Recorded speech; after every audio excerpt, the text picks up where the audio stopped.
পরে 14 দিনের মাথায় তায়েফ থেকে হযরতে মা হালিমাতুস সাদিয়া রাদিয়াল্লাহু তাআলা আল্লাহর নবীকে নিয়ে রওনা হলেন।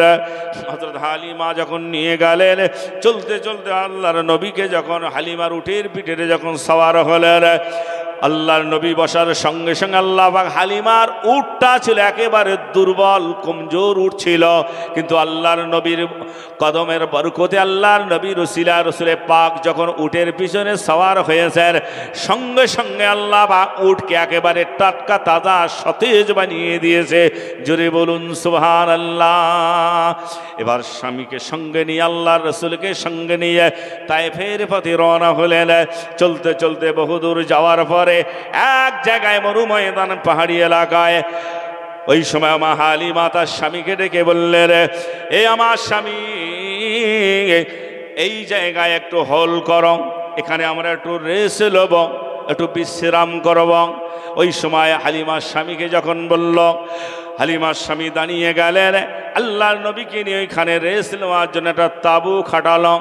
ওই সময় বিশ্রাম নেওয়ার জন্য একটা তাঁবু খাটালো। ওইখানে বসে আল্লাহর নবীকে নিয়ে বিশ্রাম করছে। এমন অবস্থায় একজন বৃদ্ধা মানুষ, 80 বছরের কোটায় তার বয়স হয়ে গিয়েছে, ওই বৃদ্ধা মানুষটা এসে বললেন, এ বেটি হালিমা, তোমার নাম কি? হালিমা। আম্মাদান হালিমা অবাক হয়ে গেলেন, বলে আমার নাম হালিমা, আপনি কেমন করে জানলেন? বলে হ্যাঁ, তোমার নাম হালিমা, তোমার স্বামীর নাম হারিস বিন আব্দুল উজ্জা। বলল ঠিক আছে।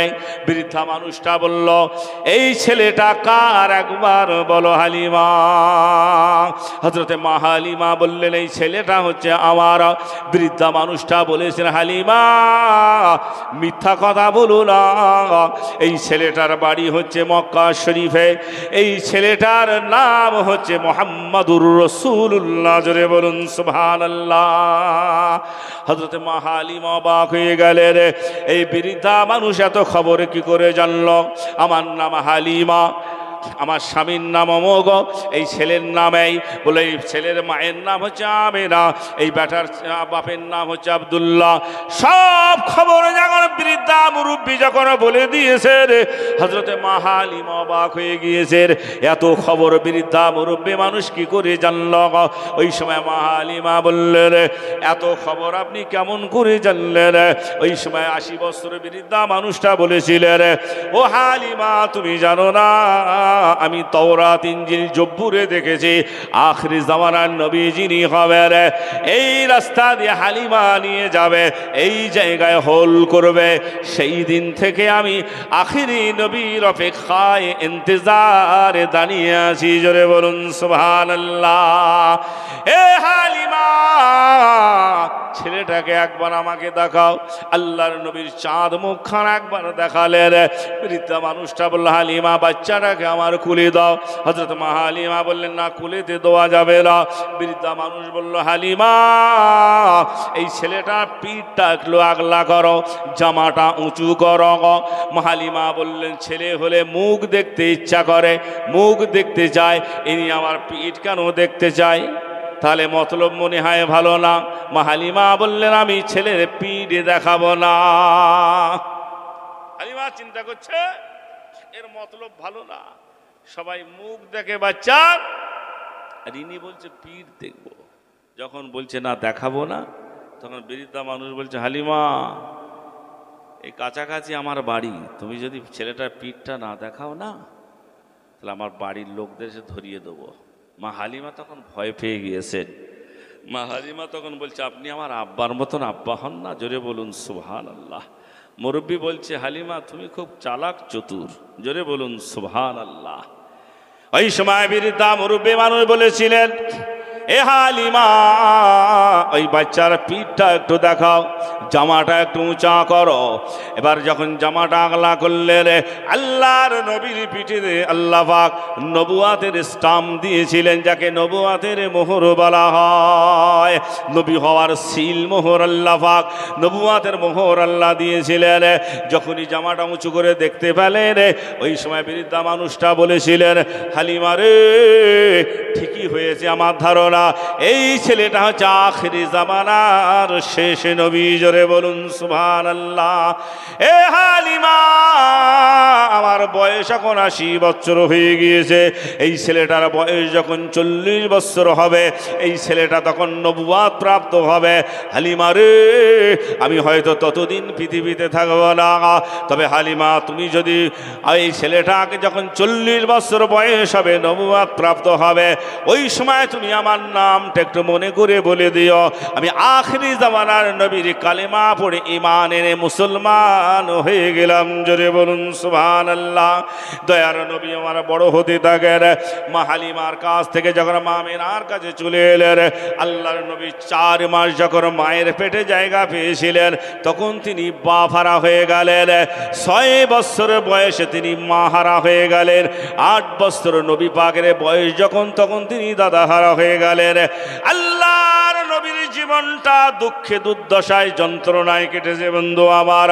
নবী পাকের বয়স যখন 8 বছর, ওই সময় আল্লাহ নবীকে লালিত পালিত দায়িত্ব নিয়েছিলেন আব্দুল এমন করে আবু তালেব, হযরত আলীর আব্বা ওই সময় আল্লাহ রসুলকে কোলে পিঠে করে মানুষ করেছিলেন।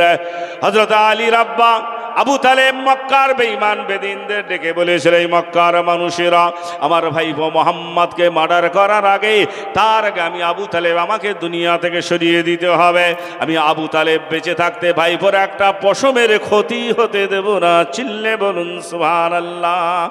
আল্লাহর নবীকে গালের খানা বাইর করে বন্ধু আমার আবু তালেব খাইয়েছিলেন, কোলে পিঠে মানুষ করেছিলেন।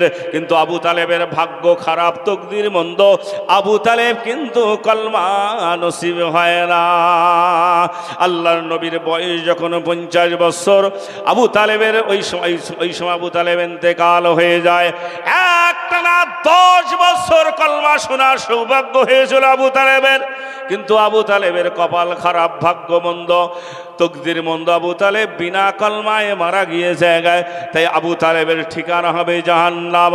আল্লাহর নবী বলেছেন, তামাম উম্মতিদের মধ্যে আমার আল্লাহ পাক সব থেকে কম আযাব, হালকা আযাব আল্লাহ যাকে দেবেন, সে হচ্ছে আমার চাচা আবু তালেব। আবু তালেব যখন জাহান্নামায় যাবে, আবু তালেবের পায়ের তলাতে আল্লাহ পাক একজোড়া আগুনের স্যান্ডেল জুতো আল্লাহ পরিয়ে দেবেন। আর পায়েতে আগুনের জুতো পরাবার কারণে মাথার মগজগুলো টকবাক টকবাক করে ফুটতে থাকবে। এটা হচ্ছে জাহান্নামের সব থেকে হালকা আযাব। কোরআন পাকে আল্লাহ পাক বলেছেন, লা ইয়ামুতু ফিহা ওয়া লা ইয়াহইয়া। বান্দা যারা জাহান্নামায় যাবে, মরবেও না বাঁচবেও না, বাঁচা মরার মাঝখানে আল্লাহ পাক রেখে দেবেন শুধু আযাব আযাব আযাব আযাব। সূরা বুরুজের মধ্যে আমার আল্লাহ বলেছেন, ইন্না বাতশা রাব্বিকা লাশাদীদ। বান্দা আমার আযাব গজবটাকে দেখে ভয় করো, আমি আল্লাহ আমার আযাব গজবটা অত্যন্ত ভয়ঙ্কর কঠিন। বান্দা শুধু আমার রহমতটা দেখুন। একদিকে যেমন বলা হয়েছে, লা তাকনাতু মির রাহমাতিল্লাহ, আরে বান্দা আমার রহমত থেকে নিরাশ হয়ে যাস না। অপরদিকে আল্লাহ বলেছেন, ইন্না বাতশা রাব্বিকা লাশাদীদ। বান্দা আমার আযাব গজবটাকে দেখে অত্যন্ত ভয়ঙ্কর কঠিন, আমার আযাব গজবটাকে দেখে ভয় করো। কথা বুঝে আসছে? আল্লাহর আযাব হচ্ছে ভয়ঙ্কর আযাব। এই আবু তালেব কলমা পড়ে মৃত্যুবরণ করতে পারিনি, কিন্তু আবু তালেব ভালো কাজ করেছিল, আল্লাহ রসুলকে লালিত পালিত করেছিল, গালের খানা বাহির করে খাইয়েছিল। এর কারণে আল্লাহ পাকে কি হালকা আযাবটা দেবে। আল্লাহর নবীর আর একটা চাচা, নাম তার আবুল আহাব। এই আবুল আহাবও কালমা পড়েনি। আবুল আহাব যখন ইন্তেকাল হয়ে গিয়েছে, আবুল আহাব কবরের মানুষ হয়ে গিয়েছে। হযরত আব্বাস রাদিয়াল্লাহু তাআলা আনহু স্বপ্ন জেগে দেখছেন, ও ভাই আবুল আহাব কবরে কি হালতে আছে একবার বলো। নবী রসুলদের স্বপ্ন হচ্ছে 100-র মধ্যে 100% সত্য। ওলিয়া উলিয়া গওস কুতুব নবী রসুলদের স্বপ্ন হচ্ছে 100-র ভেতরে 100%ই সত্য। হযরত আব্বাস রাদিয়াল্লাহু তাআলা আনহু আবুল আহাবকে জিজ্ঞাসা করছে, আবুল আহাব কবরে তুমি কেমন হালতে আছো একবার বলো। ওই সময় আবুল আহাব বলেছিল, ও ভাই আব্বাস আমি কবরে 7 দিন সপ্তাহ 6 দিন আল্লাহ পাক আমার কবরে আযাব দেন। আবু লাহাব বেঁচে থাকতে একটা ভালো কাজ করেছিল। কি কাজ জানেন? আবু লাহাবের একটা দাসী ছিল, তার নাম হচ্ছে সৌবিয়া। এই সৌবিয়া দাসীটা আল্লাহর নবী যেদিন দুনিয়ায় এসেছিলেন, দুনিয়া যেদিন তাশরীফ নিয়ে এসেছিলেন, এই সুখবরটা আবু লাহাবের কাছে নিয়ে গিয়েছিল। এই সৌবিয়া দাসী নিয়ে গিয়েছিল, গিয়ে বললে হুজুর একটা সুখবর আছে। বলে কি সুখবর বললা? বলে আপনার একটা চাঁদের মতন ভাইপো হয়েছে, নাম রাখা হয়েছে মুহাম্মদ। জোরে বলুন সুবহানাল্লাহ। আবু লাহাব এই এতটুকু ভালো কাজ করেছিল, আল্লাহ রসুল দুনিয়ায় এসেছেন এই খবরটা শুনে আবু লাহাব খুশি হয়ে বলল, তুই একটা সুখবর এনেছিস বটে, তবে শোন, তখনকার দিনে রাজদরবারে যদি কেউ খোঁজ খবরের সুখবর নিয়ে যেত তাকে একটা পুরস্কার দেওয়া হতো। তবে তুই যখন এত বড় একটা সুখবর নিয়ে এসেছিস, যা আজ থেকে তোকে আমি আজাদ করে দিলাম, গোলাম থেকে মুক্তি করে দিলাম। জোরে বলুন সুবহানাল্লাহ। এই এতটুকু কাজ আবু লাহাব দুনিয়ায় করেছিল। আল্লাহর নবী পৃথিবীতে এসেছেন, এই খবরটা শুনে খুশি হয়ে তার একটা গোলাম চাকরকে আজাদ করে দিয়েছিল। আব্বাস রাদিয়াল্লাহু স্বপ্নে দেখছে, বলছে ভাই আবু লাহাব কবরে কি হালত আছে একবার বলো। আবু লাহাব বলছে, আল্লাহ পাক 6 দিন আমার কবরে আজাব দেন, আর যেদিন সোমবার হয়, আল্লাহ রসুল যেদিন এসেছিলেন ওই সোমবারের দিনটা আল্লাহ রসুল এসেছিল, আমি আমার দাসী সৌবিয়াকে আজাদ করে দেওয়ার বদৌলতে আল্লাহ পাক খুশি হয়ে আল্লাহ নবীর ওসিলায় ওই সোমবারের দিন কবরের আজাবকে আল্লাহ, আমি আবু লাহাব আমার কবরের আজাবটা মাফ করে দিয়েছে। জোরে বলুন সুবহানাল্লাহ। তাহলে কি নবী ছিলেন! আর সেই নবীর জন্য যারা জান কুরবান দিয়েছেন, কুরবান করে দিয়েছেন, তাদের ইজ্জত সম্মান কত, কথা ঠিক না ভুল? আল্লাহর নবীকে বন্ধু আমার সূরা 29 পারা সূরা কলামের মধ্যে এসেছে, আল্লাহর নবীকে বন্ধু আমার 1 তারিখে ওলীদ ইবনে মুগীরা বলেছিল, এই ওলীদ ইবনে মুগীরা বলেছিল, মুহাম্মদ তুমি একটা পাগল ছেলে। আল্লাহর নবী এই কথাটা শুনে বড় ব্যথা পেয়েছিলেন, মনে কষ্ট পেয়েছিলেন। আল্লাহকে ডেকে বললেন, আল্লাহ পাক আমাকে পাগল বলল। আমার আল্লাহ বললেন, আমার হাবিব মুহাম্মদ চিন্তা করো না, ব্যথা পেও না। ওলীদ ইবনে মুগীরার এমন করে 10টা গোপন যা দোষ আছে পৃথিবীর মানুষ জানে না, তোমাকে পাগল বানার জন্য আমি আল্লাহ পাক ওলীদ ইবনে মুগীরার 10টা গোপন দোষ পৃথিবীর মানুষকে জানিয়ে দেব। আল্লাহর নবী যখন বলে দিলেন, এই 10 নম্বর দোষ যখন প্রকাশ হয়ে গেল, 9টা দোষের সত্যিকারের দোষী ছিল, আর 10 নম্বর দোষটা হচ্ছে উতুল্লিম বাদা জালিকা জানিম। তা 29 পারা সূরা কলামের একটা আয়াত। আল্লাহ পাক বলেছে, রে ওলীদ ইবনে মুগীরা একটা জারক সন্তান। ওলীদ ইবনে মুগীরা মায়ের কাছে যেয়ে বলছে, মা আজকে মুহাম্মদ সাল্লাল্লাহু আলাইহি ওয়াসাল্লাম আমার 10টা গোপন দোষ প্রকাশ করে দিয়েছে পৃথিবীর মানুষের কাছে। এই 10টা দোষের ভিতরে 9টা দোষে আমি সত্যিকারের দোষী মা, কিন্তু 10 নম্বরের দোষটা তুমি বলতে পারবে সত্য কি মিথ্যা।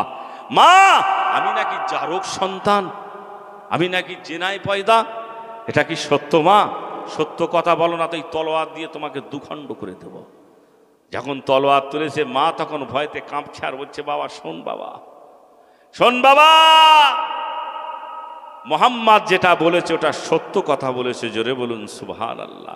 এই বাবা তোর বাপের অনেক ধন সম্পত্তি বিষয় সম্পত্তি ছিল, কিন্তু বাবা তোর বাপের যৌন ক্ষমতা ছিল না, তাই আমি চিন্তা করেছিলাম যদি কোনো সন্তান আদি যদি না হয় তাহলে এসব কে ভোগ করবে, তাই আমি একটা মাঠে যে রাখালের সঙ্গে জেনা করেছিলাম, সেই জেনায় তুই পাই। বুঝলে তকবীর, নারায়ে তাকবীর, নারায়ে তাকবীর।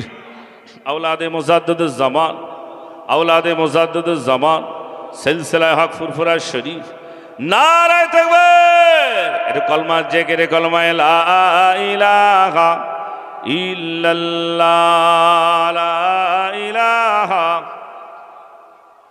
লা ইলাহা ইল্লাল্লাহ। খুব জোরে কলমা লা ইলাহা ইল্লাল্লাহ, লা ইলাহা ইল্লাল্লাহ। মুহাম্মাদুর রাসূলুল্লাহ। সকলে বলুন আলহামদুলিল্লাহ। হুজুর এসে গেছেন, আপনারা খুশি না বেজার? জোরে সরে বলেন আলহামদুলিল্লাহ। আর একবার তাকবীর দেন, নারায়ে তাকবীর, নারায়ে তাকবীর। আওলাদে মুজাদ্দিদুজ জামান সিলসিলায়ে হক ফুরফুরা শরীফ, নারায়ে তাকবীর। আলহামদুলিল্লাহ। হুজুর এসে গেছে যখন আমাদের আর চিন্তা নাই। কি বলেন? অনেক দূর থেকে এসেছেন, দূরের রাস্তা, মাঝখানে জামে ফামে অনেক সময় পড়ে যায়। হুজুর যখন এসে গিয়েছে আর চিন্তা নাই, হুজুর এসে গেলেই ছেড়ে দেবো। তো ভাইজান আমার দিকে মন দেন, যে কথা বলছিলাম, ওই সময় ওয়ালিদ ইবনে মুগীরা ওর মা বলেছিল, বেটা মোহাম্মদ যেটা বলেছে এটা সত্য বলেছে। জোরে বলুন সুবহানাল্লাহ। মক্কার বেঈমান বেদিন কাফের মুশরিকরা তারা আল্লাহ রসুলকে আল আমিন সার্টিফিকেট দিয়েছিলেন, মোহাম্মদ যেটা বলে সেটা সত্য বলে, মোহাম্মদ জীবনে কখনো মিথ্যা বলে না। জোরে বলুন সুবহানাল্লাহ। আল্লাহর নবী যখন কোনো কথা বলতেন, যখন কোনো কাজ করতেন, আল্লাহ পাক বলতেন তাই করতেন, আল্লাহর বিনা হুকুমে কোনো কাজ করতেন না। কোরআন বলছে ওমা ইয়ান্তিকু আনিল হাওয়া ইন হুয়া ইল্লা ওয়াহয়ু ইউহা, সূরা নাজমের আয়াত 27 পারা। আমার আল্লাহ বলছেন, আমার মোহাম্মদকে যখন যে কথাটা বলতে বলি, যে কাজটা করতে বলি, আমি আল্লাহ আমার কোন বিনা হুকুমে কোনো কাজ করে না। জোরে বলুন সুবহানাল্লাহ। আল্লাহর নবী যখন মক্কার জমিনে কালেমার দাওয়াত যখন শুরু করলেন, আল্লাহর নবী মদিনা মক্কা শরীফে 13টি বছর দিনের দাওয়াত দিয়েছিলেন। আমার ভাইজানেরা 40 বছর বয়সে নবুয়ত প্রাপ্ত হলেন। 40 থেকে 53 বছর যখন বয়স হলো আল্লাহর নবী, এই 53 বছর বয়সে নবী আবার মদিনা মক্কার জমিন ত্যাগ করে মদিনা শরীফে রওনা হয়েছিলেন। আমার ভাইয়ানেরা, আল্লাহর নবী যখন দিনের দাওয়াত দিতেন, আল্লাহর নবীর এই মুজিজা শক্তি দেখে মক্কার বেঈমান বেদিনে কাফের মুশরিক মুনাফিকরা বলতো মুহাম্মদ একটা জাদুকর। কিন্তু আল্লাহর নবীর কোনো জাদু ছিল না। আল্লাহর নবী আল্লাহর দেওয়া খোদাই দেওয়া পাওয়ার মুজিজা শক্তি দেখাতেন। জোরে বলুন সুবহানাল্লাহ। 1 তারিখে আবু জেহেল আল্লাহর নবীকে ডেকে বলছে, বেটা মুহাম্মদ, তুমি তো তোমাকে যে প্রশ্ন করি সঙ্গে সঙ্গে উত্তর দাও। আমরা নিজে কানে শুনি, নিজে চোখে দেখি। এ বেটা মোহাম্মদ, আজকের তোমাকে একটা প্রশ্ন করছি। বাবা মোহাম্মদ, এই যে গাছটা দাঁড়িয়ে আছে দেখা যায়, এই গাছ যদি সাক্ষ্য দেয় তুমি নবী রসুল, তাহলে আমরা সকলে কালমা পড়ে মুসলমান হয়ে যাব। আল্লাহর নবী ওই সময় গাছকে ইশারা করে বলেছিলেন, ইয়া আইয়ুহাস শাজার। আরবিতে শাজারুন মানে গাছ। গাছ তুমি বলো, বলো আমি নবী না অন্য কেউ। বলার সঙ্গে সঙ্গে গাছের ডালের পাতার ভিতর থেকে আওয়াজ এসেছিল, কালমা লা ইলাহা ইল্লাল্লাহু মুহাম্মাদুর রাসূলুল্লাহ। সকলে শুনে অবাক হয়ে যায়। আবু জেহেল আবার দ্বিতীয় প্রশ্ন করে, মোহাম্মদ, এ বেটা মোহাম্মদ, আমাদের হাতের মুঠোর মধ্যে কি জিনিস আছে যদি বলে দিতে পারো, আমরা সকলে কালেমা পড়ে মুসলমান হয়ে যাব। হাতের মুঠোর ভিতরে পাথর কাঁকড় নুড়ি বালি নিয়ে বলছে, মোহাম্মদ, এই পাথর কাঁকড় যদি সাক্ষ্য দেয় তুমি নবী রসুল, তাহলে আমরা সকলে কালেমা পড়ে মুসলমান হয়ে যাব। আল্লাহ নবী বলেছিলেন, আমি বলবো না। আমি যদি বলি আমার জবানের কথা, তোমরা বলবে মোহাম্মদ জাদুকর। অথবা আমি বলবো না, তোমাদের হাতের ভিতর মুঠোর মধ্যে যে জিনিস আছে তাকেই জিজ্ঞাসা করে দেখো আমি নবী না অন্য কেউ। যেই বলেছেন, বলার সঙ্গে সঙ্গে তাদের হাতের মুঠোর পাথর কাঁকড় নুড়ি উচ্চরাবে পড়েছিল কালমা লা ইলাহা ইল্লাল্লাহু মুহাম্মাদুর রাসূলুল্লাহ। আবু জেহেলের লোকজন, আবু জেহেল তখনও বিশ্বাস করে না। ওই সময় আবু জেহেল বলল, বেটা মোহাম্মদ, যত প্রশ্ন করলাম সঙ্গে সঙ্গে উত্তর দিলে, নিজে কানে শুনলাম, নিজে চোখে দেখলাম। এ বেটা মোহাম্মদ, এবার তোমাকে একটা প্রশ্ন করি বাবা, যদি তুমি উত্তর দিতে পারো আমরা সকলে কালমা পড়ে মুসলমান হয়ে যাব। আল্লাহর নবী বললেন, বলুন না কি জানতে চাইছে রে? ওই সময় আবু জেহেল বলল, বেটা মোহাম্মদ, এই যে আকাশে চাঁদ দেখা যায়, এই চাঁদকে কেটে যদি তুমি দুখণ্ডন করে দিতে পারো আমরা সকলে কালমা পড়ে মুসলমান হয়ে যাব। আল্লাহর নবী তখন পাহাড়ে উঠলেন। পাহাড়ে উঠে চাঁদকে ইশারা করে বলেছিলেন, ইয়া আইয়ুহাল কমার। আরবিতে কমারুন মানে চন্দ্র। চাঁদ আল্লাহর কাছে ইজাজত চাইল, আল্লাহ হুকুম দিলেন, চাঁদ কেটে 2 টুকরো হয়ে গেল। জোরে বলুন সুবহানাল্লাহ। আরো জোরে বলুন সুবহানাল্লাহ। আবু জহেলের সঙ্গে যত লোকজন ছিল তারা এই দৃশ্য দেখে কলমা পড়ে মুসলমান হয়ে গেল। আর শয়তান আবু জেহেল বলল, বেটা মোহাম্মদ, গাছে অনেকে উঠতে পারে কিন্তু লাভার সময় আর লাভতে পারে না। এই মোহাম্মদ চাঁদ কেটে দুটুকরো করে দিয়েছ, একত্রিত করে জোড়া লাগিয়ে দাও। আল্লাহর নবী আবার শাহাদাত আঙ্গুল ইশারা করলেন, চাঁদ আল্লাহর হুকুমে জোড়া লেগে যায়। জোরে বলুন সুবহানাল্লাহ। দরুদ শরীফ। আল্লাহুম্মা সাল্লি আলা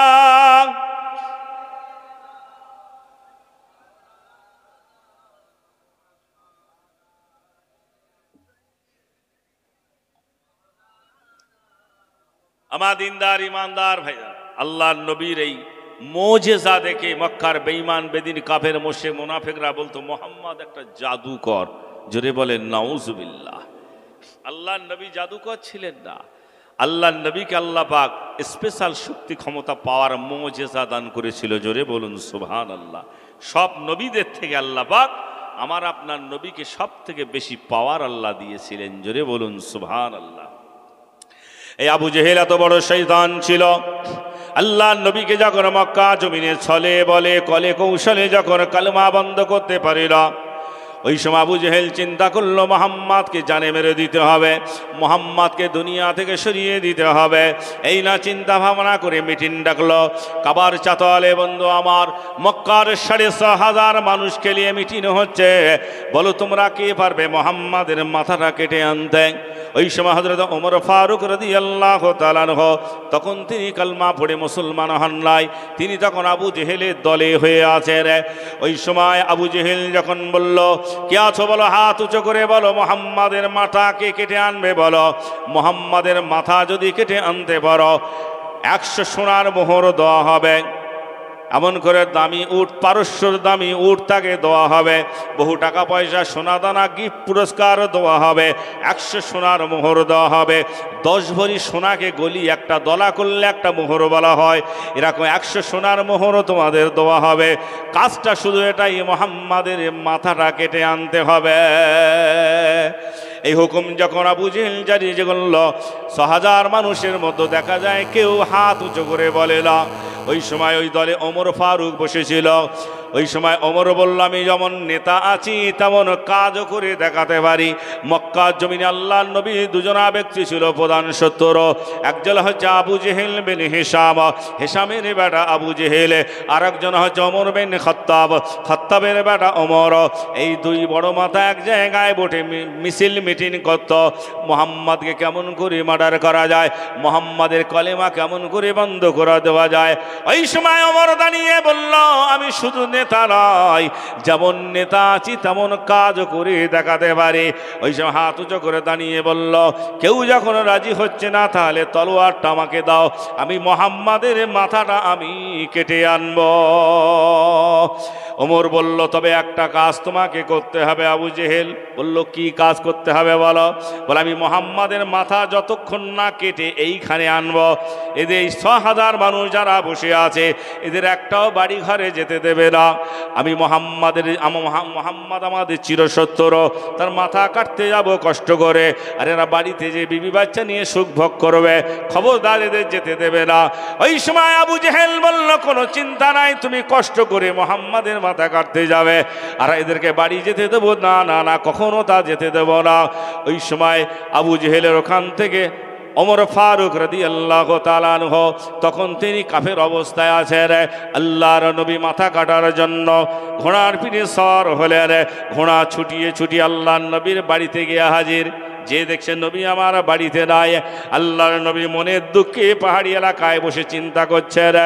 আল্লাহ পাক যখনই দিনে দাওয়াত দিতে যায়, দেশের মানুষ পাগল বলে, হাটকুরো বলে, মারধর করে, বাপ খেগো বলে, মা খেগো বলে, গালিগালাজ খায়, গলা ঢাক্কান দেয়, চপাকার করে, এক একজন এক একভাবে অত্যাচার নির্যাতন করে। আল্লাহ আমি সহ্য করতে পারি না। মুহাম্মদ পাহাড়ি এলাকায় বসে বসে কাঁদে আর চিন্তা ভাবনা করে।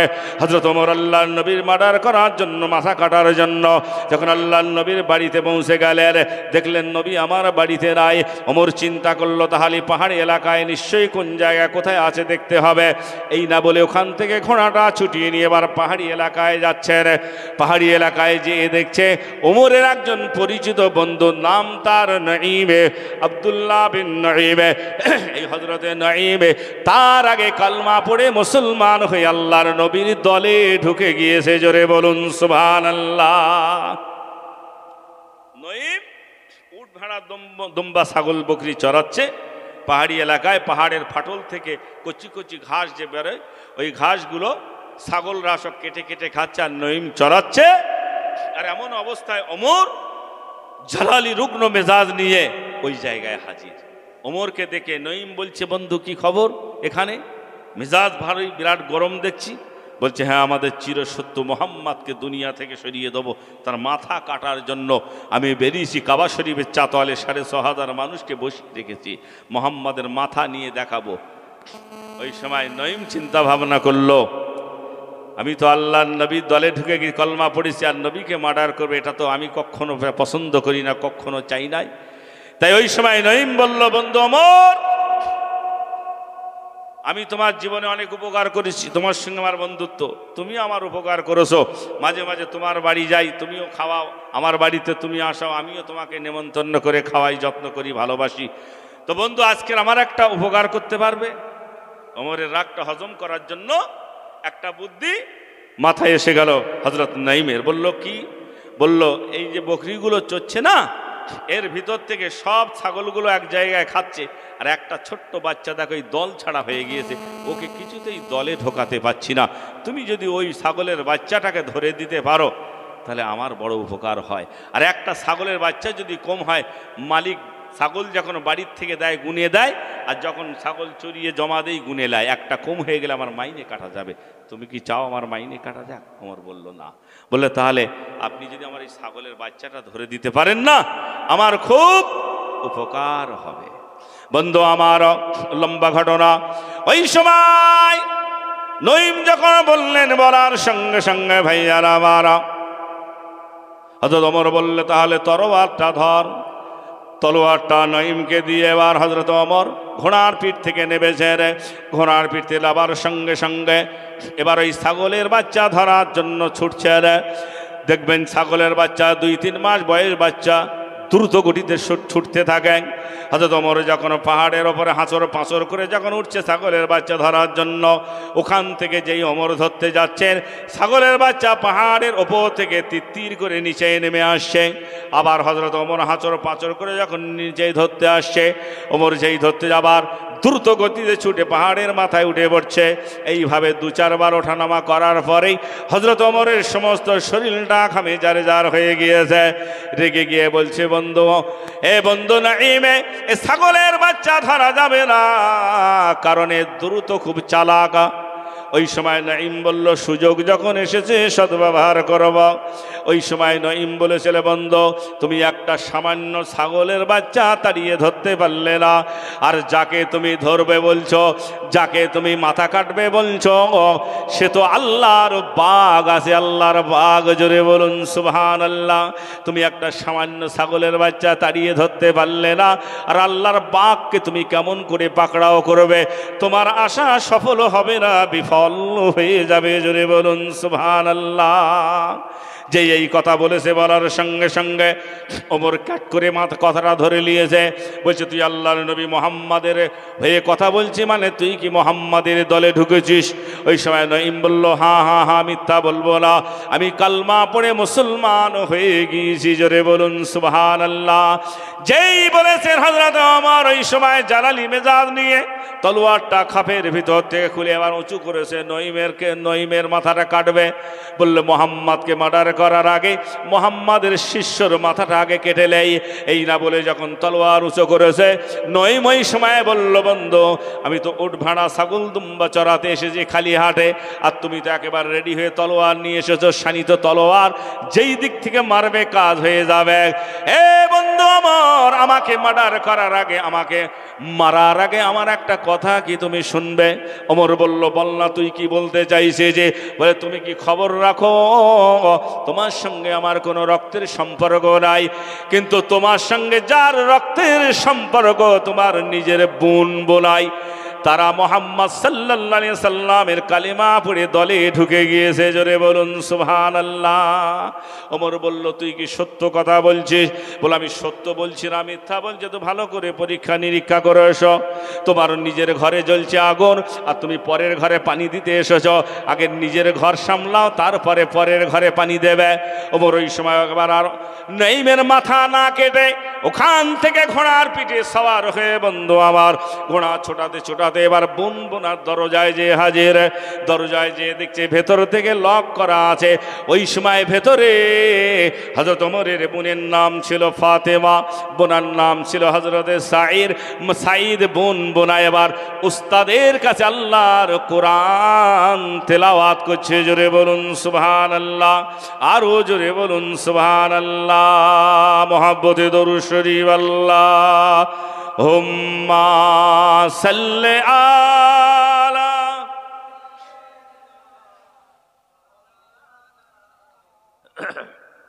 ওয়ালা আলে সাইয়্যিদিনা। আপনাদের কষ্ট হচ্ছে নাকি ভাই? আমার বক্তব্য অসুবিধা হচ্ছে? তাহলে একটু জান খুলে মন খুলে উচ্চ আওয়াজে পড়েন, আল্লাহুম্মা সাল্লি আলা